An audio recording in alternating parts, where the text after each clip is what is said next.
స్వాతంత్ర దినోత్సవాన్ని ఘనంగా జరుపుకుంటున్నాం. 1950 జనవరి 26వ తేదీన రాజ్యాంగం అమల్లోకి వచ్చిన నాటి నుండి ప్రతి సంవత్సరం గణతంత్ర దినోత్సవ వేడుకలు జరుపుకుంటున్నాం. పండిట్ జవహర్లాల్ నెహ్రూ, సర్దార్ వల్లభాయ్ పటేల్, టంగుటూరి ప్రకాశం పంతులు, పటాభి సీతారామయ్య వంటి ఎందరో దేశభక్తుల సహకారంతో మన భారతదేశ రాజ్యాంగం లిఖించబడి ప్రపంచంలోనే గొప్ప రాజ్యాంగంగా కీర్తింపబడుతుంది. రాజ్యాంగ విలువలను, ఆశయాలను, భావాలను పౌరులందరూ అనుసరిస్తూ ప్రజాసేవకు, దేశ, రాష్ట్ర, జిల్లా ప్రగతికి మనమంతా బాధ్యతగా కృషి చేద్దాం.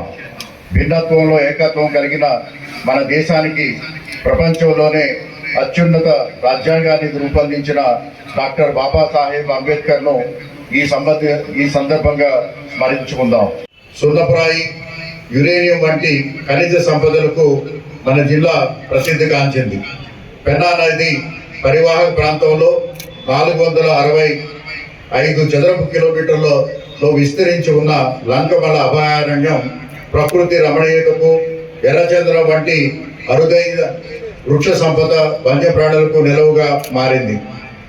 దేశ స్వాతంత్ర సాధనలో జిల్లాకు చెందిన ఎందరో మహానుభావులు తమ వంతు కృషి చేసి భారతమాత రుణాన్ని తీర్చుకున్నారు.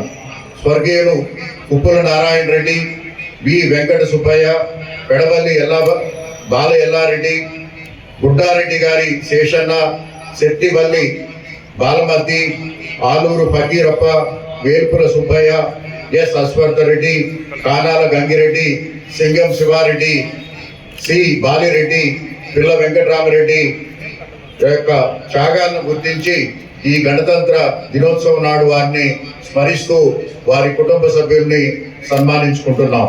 ఇచ్చిన దాంట్లో అతిశయోక్తి లేదు. జిల్లాలో యువతకు ప్రపంచ స్థాయిలోనే నైపుణ్య విలువలను పెంపొందించే విధంగా స్టార్టప్ కడప ఎంటర్‌ప్రెన్యూర్‌షిప్ సెంటర్ని యొక్క నిర్మాణం యొక్క పనులు శరవేగంగా కొనసాగుతున్నాయి.